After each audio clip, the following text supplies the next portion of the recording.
दोस्तों, आज की फिल्म लैंड एंड शेड। दोस्तों, कहानी को अंत तक जरूर देखना। ये कहानी कई सच्ची घटनाओं से प्रेरित है। अंत में मैंने काफी डिटेल्ड एक्सप्लेनेशन दिया है। तो कहानी शुरू करते हैं। कहानी की शुरुआत में हम एक शख्स को देखते हैं। उसका नाम अल्फोंसो है, जो हाथ में बैग लिए तेजी से आगे बढ़ रहा है। एक कच्ची सड़क जिसके दोनों तरफ गन्ने की फसल लगी है। वो घर पर आया। एक 9 साल के लड़के ने दरवाजा खोला। यहाँ हमें पता चलता है कि ये लड़का कोई और नहीं, अल्फोंसो का पोता है। वो 17 साल पहले ही घर छोड़कर शहर चले गया था। जब अल्फोंसो को पता चला कि उसके बेटे की हालत गंभीर है, तो वो अपने बेटे की खबर लेने लौट आया। बेटा जिराल्ड और बेटे की पत्नी मारिया एकदम से उसे देख चौंक गए, क्योंकि वो इतने सालों बाद लौट आया था, जिसकी किसी ने उम्मीद नहीं की थी। जेराल्ड एक गंभीर बीमारी से जूझ रहा है। दिन भर बिस्तर पर पड़ा रहता है। बड़ी मुश्किल से ही वो उठ बैठ पाता है। उसके सीने में काफी दर्द है। उसके लंग्स बुरी तरह से इन्फेक्टेड है। उसकी वजह है यहाँ खेतों से उड़ती हुई राख। लेकिन डॉक्टर ने कहा वो जल्द ही ठीक हो जाएगा, बस थोड़े आराम की जरूरत है। अल्फोंसो की हिम्मत नहीं हो रही कि वो जाकर अपनी पत्नी एलिशिया से नजरें मिलाए। 17 साल हो गए। अब तक वो तो उसे भूल भी चुकी होगी। एलिशिया ने उसके किसी भी बात का सीधा जवाब नहीं दिया। अल्फोंसो के बड़े बड़े सपने थे, जिस वजह से उसे शहर का रुख करना पड़ा। पर वहां भी 17 सालों में उसने कुछ हासिल नहीं किया। आज अल्फोंसो अपने ही घर में एक अजनबी की तरह लौटा था। मारिया ने सुबह अल्फोंसो का दरवाजा ठोक कर उसे जगाया कि वो और एलिशिया काम पर जा रहे हैं। बस उसके बेटे मैनुअल और जिराल्ड का ख्याल रखना। घर में कमाने वाला कोई पुरुष नहीं, तो उन्होंने खुद ही पैसे कमाने का फैसला किया। अल्फोंसो ने देखा, इतने सालों में यहाँ सब कुछ बदल चुका है। बस दो चीजें नहीं बदली, एक उसका घर और दूसरा घर के सामने पेड़ के नीचे पड़ी हुई वो बेंच, जो आज भी वैसी ही है जैसी 17 साल पहले थी। उसने देखा कि कैसे शुगर कैन मोनोकल्चर ने उस रीजन के सारे फार्म को डिस्ट्रॉय कर दिया है। मोनोकल्चर खेती एक ऐसी कृषि पद्धति है जिसमें पूरी भूमि का उपयोग केवल एक ही प्रकार की फसल उगाने के लिए किया जाता है, और यहाँ सिर्फ गन्ने की खेती की जाती थी। समस्या इस बात से थी कि कटाई से पहले पूरी खेती में आग लगाई जाती, ताकि उसमें के खार पतवार और गन्ने के सूखे पत्ते जलकर राख हो जाए, ताकि कटाई आसानी से हो सके। जिसकी राख उड़कर लोगों के घरों तक जाती, और वो राख सांस लेने से लोगों के फेफड़ों में जाती, जो कि काफी जानलेवा थी। जेराल्ड की भी बीमारी इसी प्रैक्टिस की देन है। हम देखते हैं एलिशिया और मारिया दूसरे के खेतों में मजदूरों के साथ दिहाड़ी पर काम करती है। जैसा कि हम जानते हैं कि घर में काम करने वाला कोई पुरुष नहीं। जेराल्ड की जब से तबीयत खराब हुई है, तो उसने काम पर ही जाना छोड़ दिया। उसकी दवाई के पैसे और मैनुअल के स्कूल का खर्चा निकालने के लिए उन्हें मजबूरी में काम पर जाना पड़ता है। वहाँ सिर्फ एलिशिया और मारिया ही महिला थी, बाकी सभी पुरुष थे। हालात इतने बुरे थे कि उन्हें कभी पैसे मिलते तो कभी नहीं। वहाँ सभी मजदूर यही चर्चा कर रहे थे कि आज सांझ अगर पैसे नहीं मिले तो वो काम करना बंद कर देंगे। पर एलिशिया और मारिया ने कुछ नहीं कहा, क्योंकि उनके पास कोई दूसरा रास्ता नहीं। वैसे भी अब तरह तरह की आधुनिक मशीन आ गई है, तो कुछ दिनों में उनका ये काम भी उनसे छीन ही जाएगा। मारिया ने कहा, हम काम को यूं ही छोड़ घर पर तो नहीं बैठ सकते। घर चलाना है तो ये जोखिम लेना होगा। अल्फोंसो ने मैनुअल को खाना बना कर दिया। मैनुअल ने उससे कहा कि खिड़की बंद कर दो, वरना राख उड़कर अंदर आ जाएगी, क्योंकि इससे उसके पिता की सेहत पर असर पड़ेगा। अल्फोंसो ने तुरंत खिड़की बंद कर दी। वो उसके साथ जाकर उसी पेड़ के नीचे बैठ गया। उसे एहसास हुआ कि उसने जिंदगी के बेहद खूबसूरत पल गवा दिए। यहाँ सांझ वो शख्स कहने लगा कि उन्हें कटाई के पैसे कल मिलेंगे, पर सभी मजदूर उस पर चिल्लाने लगे कि उन्हें आज ही पैसे चाहिए। ये पहली दफा नहीं था। इसी तरह आज कल परसों करते हुए उनकी मजदूरी कई बार बुला दी जाती, लेकिन आज उस शख्स ने कसम खाई, कल वो सबका हिसाब कर देगा। वो तरह तरह के बहाने देने लगा कि आज वो बैंक गया था पैसे निकालने, पर आज बैंक बंद था। लेकिन मारिया और एलिशिया बिल्कुल शांत, कुछ कह नहीं रही, क्योंकि उन्हें पता था बाकी मजदूरों को कहीं न कहीं तो काम मिल ही जाएगा। पर उन्हें काफी भटकना होगा, ऊपर से घर के हालात भी ठीक नहीं। शाम दोनों घर लौट आए। आज उन्हें काम के पैसे भी नहीं मिले। अभी भी खेतों में जलने वाली राख घर तक उड़कर आ रही थी, इसलिए यहाँ से काफी लोग शहरों की तरफ रहने चले गए। बस यहाँ खेतों में काम करने वाले मजदूर और उनका परिवार ही बच गया है। उसने मारिया से पूछा, क्या इसी तरह राख दिन भर गिरती है? उसने बताया कि जब नजदीक के खेतों को जलाया जाता है तो हालात और भी बदतर हो जाते हैं। जेराल्ड की बीमारी की वजह भी ये उड़ती हुई जहरीली राख ही है। मारिया ने कहा कि सिर्फ यहाँ ही दुनिया का इकलौता फार्म है जहाँ काम के पैसे नहीं मिलते। अल्फोंसो ने कहा, तुम सभी इस जगह को छोड़कर यहाँ से चले क्यों नहीं जाते? मारिया तो कब से इस जगह को छोड़ना चाहती है, पर एलिशिया इस जगह को छोड़कर नहीं जाना चाहती। अल्फोंसो ने बताया, जिस जगह वो रहता है वो काफी खूबसूरत है, पर एक अकेलापन सा महसूस होता है वहाँ। हम देखते हैं हर गुजरते दिन के साथ जेराल्ड की तबीयत और बिगड़ती जा रही है। दूसरे दिन सभी मजदूर मिलकर नारे लगाने लगे कि अगर उन्हें मजदूरी के पैसे आज नहीं मिले तो फसल की कटाई नहीं करेंगे। आज का भी आधा दिन इसी तरह निकल गया। मारिया और एलिशिया भी बाकी मजदूरों के साथ हड़ताल पर बैठ गई। आज भी 1 रुपए की कमाई नहीं हुई। यहाँ हम देखते हैं जेराल्ड घर से बाहर निकल आया। एक ही कमरे में वो रहते रहते थक चुका था, लेकिन बाहर की हवा उसके सेहत के और भी जानलेवा थी।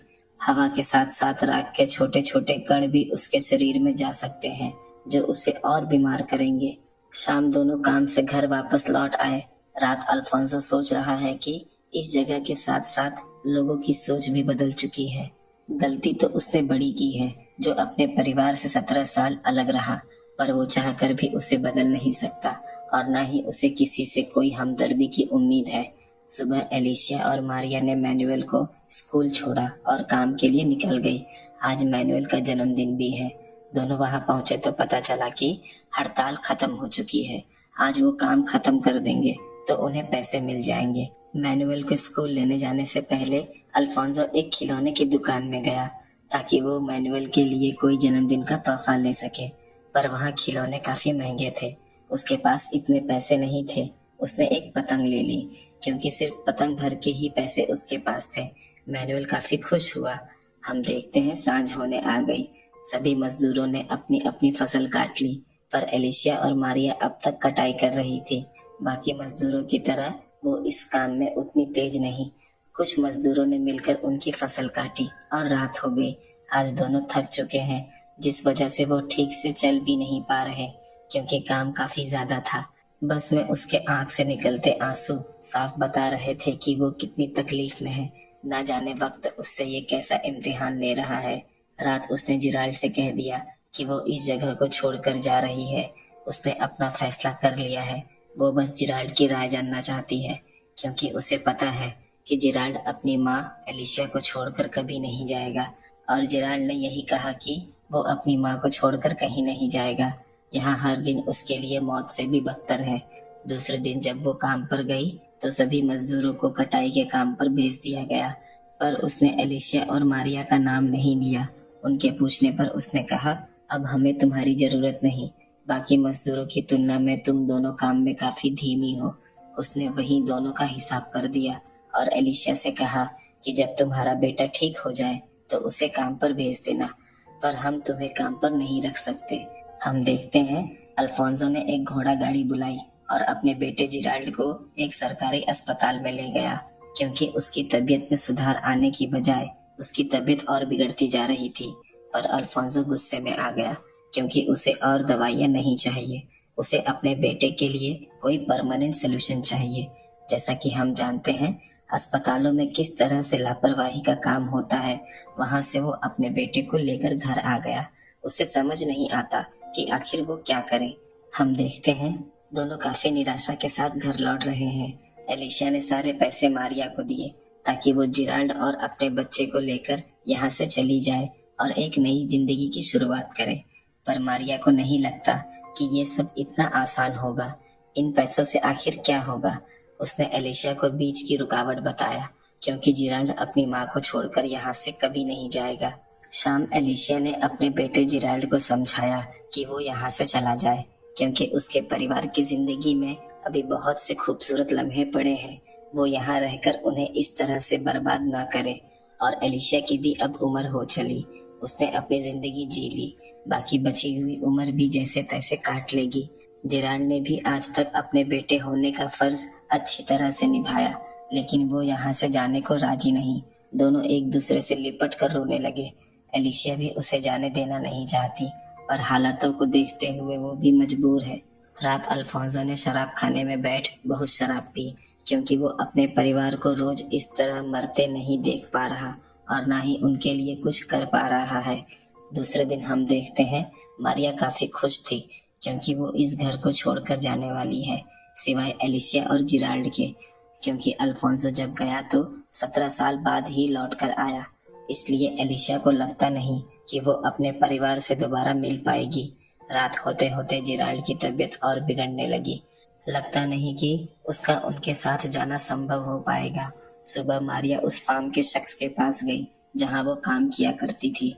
उसने उस शख्स से मदद मांगी कि जिराल्ड को डॉक्टर की जरूरत है, पर वो मदद करने से इनकार करने लगा, क्योंकि जिराल्ड अब उसके यहाँ काम नहीं करता और इस चीज के लिए उसका बॉस उसे कभी परमिशन नहीं देगा। वहाँ हर एक मजदूर मारिया के समर्थन में आ गया और उस शख्स को फोर्स करने लगा उसकी मदद करने के लिए।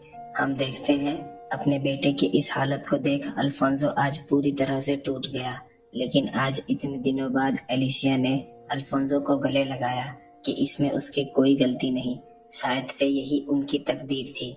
वहाँ डॉक्टर आया, उसने जवाब दे दिया कि वो जिराल्ड को नहीं बचा सकते। अब वो अपने अंतिम सांसों पर था।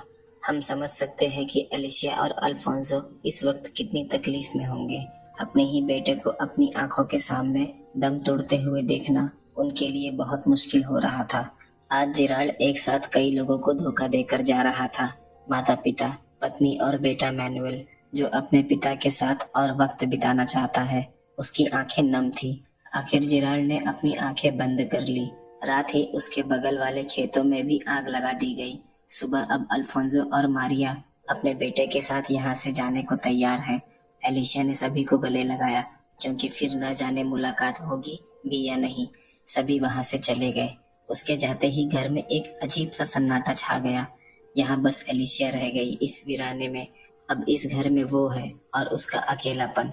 आखिरी दृश्य में हम उसे बाहर उसी बेंच पर मायूस बैठा हुआ देखते हैं। कहानी इसी भावुक दृश्य के साथ खत्म हो गई। कटाई से पहले गन्ने के खेतों में आग लगाना ब्राजील और दुनिया भर में एक आम कृषि पद्धति रही है, जिसका उद्देश्य भूसे की मात्रा को कम करना, और इससे कटाई भी आसानी से हो जाती है और ये मैकेनिकल लोडिंग को भी काफी सुविधाजनक बनाता है। लेकिन एयर पोल्यूशन के कारण दुनिया भर में इस प्रथा को काफी हद तक बंद कर दिया गया है। दुनिया का सबसे बड़ा शुगर केन प्रोड्यूसर ब्राजील है। दोस्तों, शुगर केन प्रोडक्शन में 2 प्रकार की बर्निंग होती है। पहला होता है प्री हार्वेस्ट बर्निंग, जिसमें कि कटाई के पहले आग लगाया जाता है गन्ने के ऊपर के खेतों को जलाने के लिए, ताकि कटाई आसानी से की जा सके। और दूसरा कटाई के बाद, जो कि खेतों के खार पतवार को जलाने के लिए किया जाता है। आइए जानते हैं कि शुगर केन बर्निंग लोगों के स्वास्थ्य के लिए किस हद तक हानिकारक है। एक नई रिसर्च से इस बात की पुष्टि भी की गई है।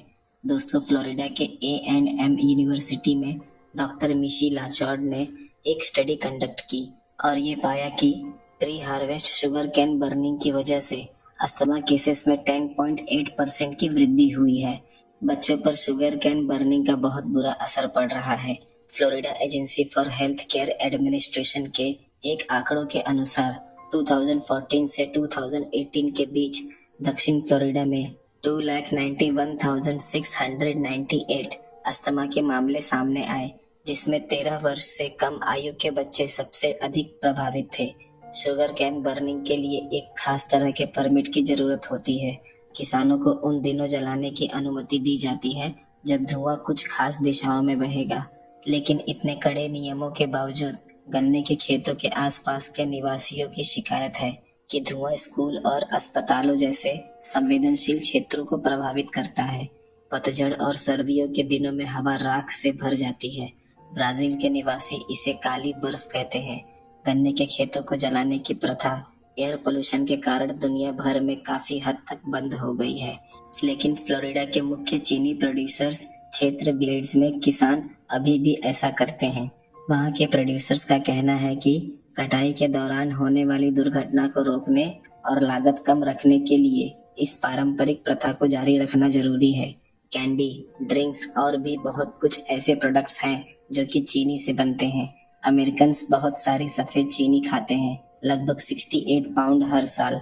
दोस्तों, शुगर इंडस्ट्री को होने वाले मुनाफे का एक हिस्सा लॉबी को जाता है, यानी कि वहाँ के विधायकों या सरकारी अधिकारियों को, जिससे हमें पता चलता है कि किस तरह से American sugar industry sugar cane burning के नियमों को तोड़ने में सफल हो जाती है, जबकि दूसरे देशों में इसे लेकर काफी कड़े रेस्ट्रिक्शंस लगाए हुए हैं। खास करके हम फ्लोरिडा की बात कर रहे हैं, जहां शुगर लॉबी ने 2020 के इंडस्ट्री फ्रेंडली कैंडिडेट्स पर $11 मिलियन खर्च किए, जिसका फायदा उन्हें आगे देखने मिला जब स्टेट विधायकों ने एक बिल पास किया जिससे वहां के निवासियों की मुश्किलें और बढ़ गईं। इस नए कानून के तहत अब वो शुगर प्रोड्यूसर्स पर उंगली नहीं उठा सकते। नया राइट टू फार्म लॉ जो चीनी प्रोड्यूसर्स को हर तरह के मुकदमे से बचाएगा। शुगर इंडस्ट्री जब चाहे जितना चाहे उतना खेतों में आग लगाए और हवा को प्रदूषित करे। दोस्तों, देखा आपने, दुनिया का सबसे ताकतवर देश भी करप्शन का शिकार है, क्योंकि पैसा बोलता है।